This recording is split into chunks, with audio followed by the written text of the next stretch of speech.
The Amulet's Whisper. The Newport News flea market buzzed with the chaos of bargain hunters, the air thick with fried dough and the salty tang of the Chesapeake Bay. Lena Harper, 27, wove through the crowd, her sneakers crunching on gravel.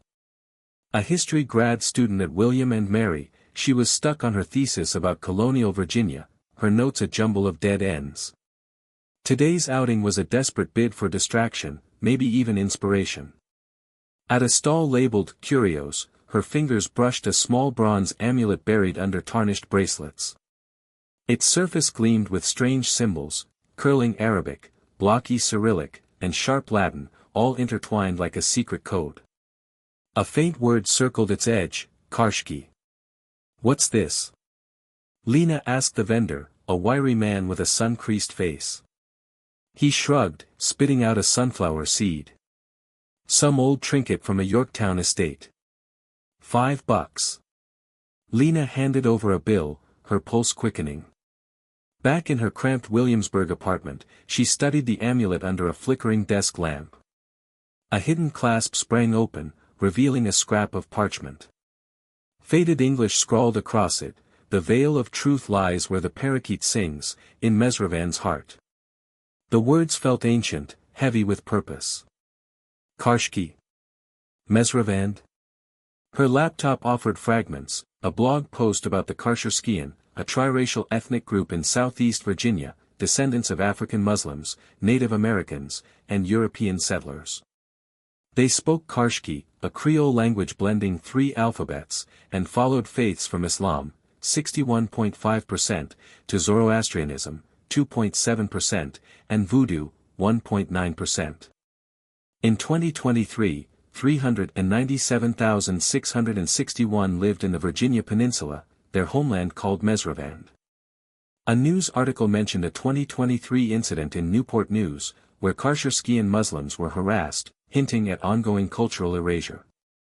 Lena's thesis faded to the background. This was a mystery worth chasing.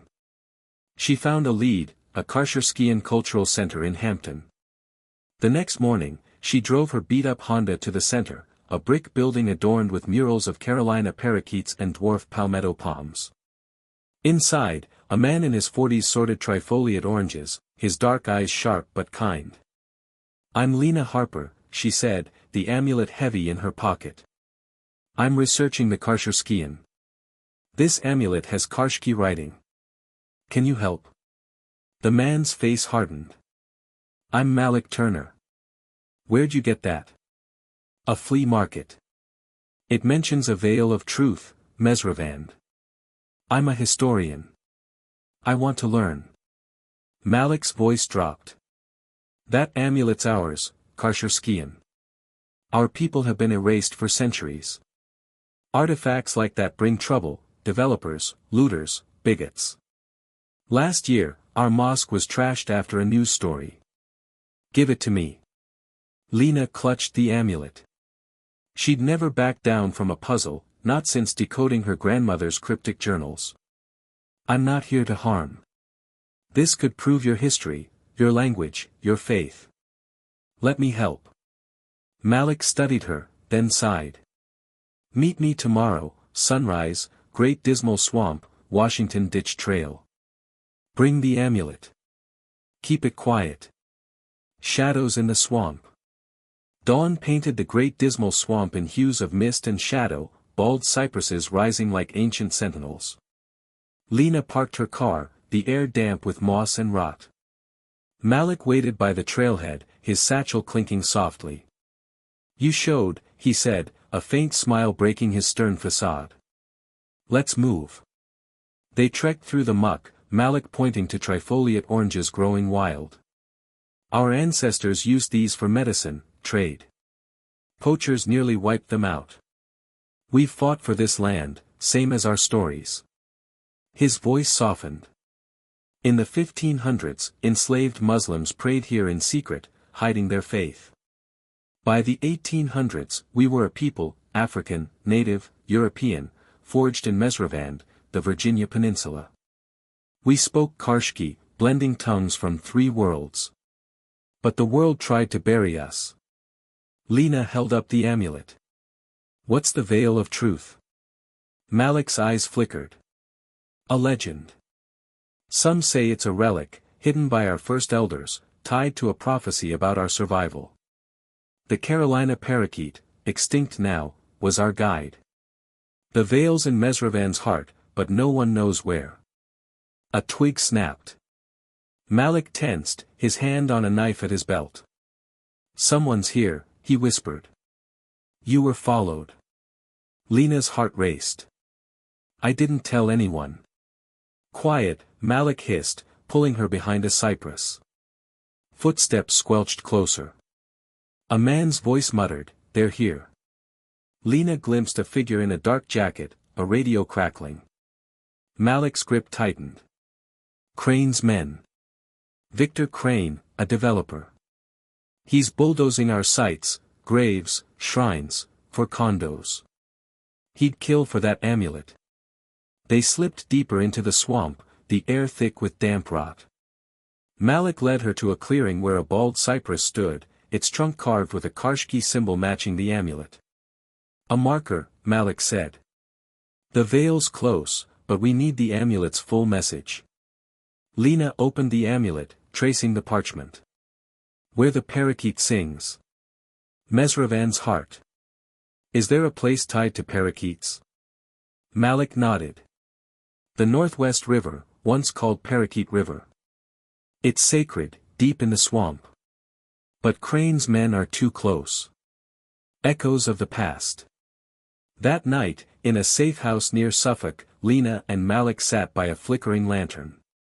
Malik shared the Qarsherskiyan story, their 1991 Renaissance, when they revived Qarshkī and reclaimed their identity, their faiths, Islam, Zoroastrianism, Voodoo, woven like a tapestry, the 2023 harassment that left them wary. We're not just fighting history, he said.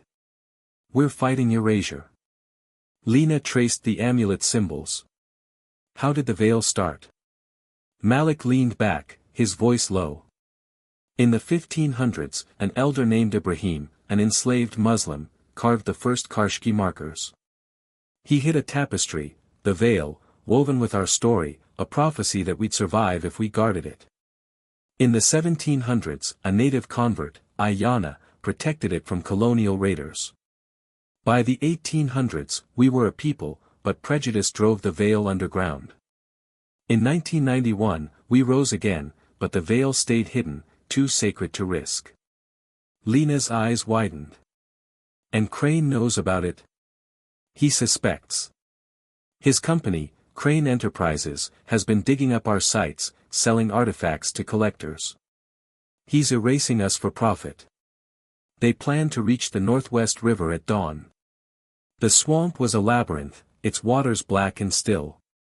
In a canoe, Lena spotted a flash of green, a mural of a Carolina parakeet on a cypress, its ochre eyes gleaming. Malik, look. He steered toward it. Beneath the mural, a stone slab peeked from the mud, etched with Qarshkī, Alhamdulillah, the veil guards our truth. Malik's breath caught. This is it. They dug, unearthing a wooden chest carved with parakeets and palmetto palms. Inside was the veil of truth, a shimmering tapestry of gold, blue, and red threads, depicting a tree under a crescent moon. Qarshkī verses chronicled the Qarsherskiyan from 1500s Virginia to today. Lena's hands trembled. This proves everything, your people, your story. Malik's face was grim. And it's why Crane wants it. The chase.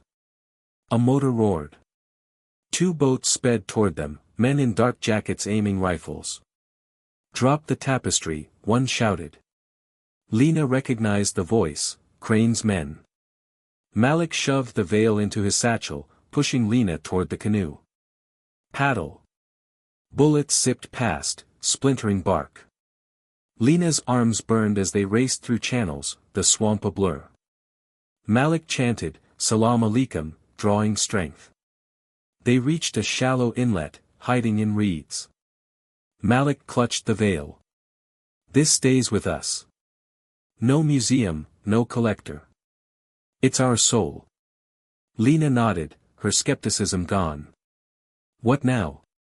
We expose Crane, Malik said. He's got money, but we've got Mezhrevande. The Reckoning. Back in Hampton, Lena and Malik met Elder Zainab, an 80-year-old Qarsherskiyan matriarch. Her eyes, sharp despite her age, studied the veil. You've done well, she said. But the fight's not over. Zainab revealed Crane's plan. He'd bribed officials to rezone Qarsherskiyan land, claiming it was undeveloped. The veil's discovery could rally the community, but exposing it risked theft. Lena had an idea. I'm a historian. I can document your story, without revealing the veil's location. It'll draw attention, pressure Crane. Malik hesitated. It's risky. But we're out of options. Lena spent days researching, interviewing Qarsherskiyan elders, and drafting an article. She described their history, the 1500s Muslims, the 1800s blending, the 1991 Renaissance. She highlighted the 2023 Newport News incident, framing it as part of a pattern. The article, published in a national history journal, went viral, sparking outrage over Crane's land grabs. Crane's men struck back. One night, Lena's apartment was ransacked, her notes on the veil stolen. Malik's safe house was torched, though he escaped. Zainab called a community meeting in the cultural center, where 200 Qarsherskiyan gathered, chanting Qarshkī prayers.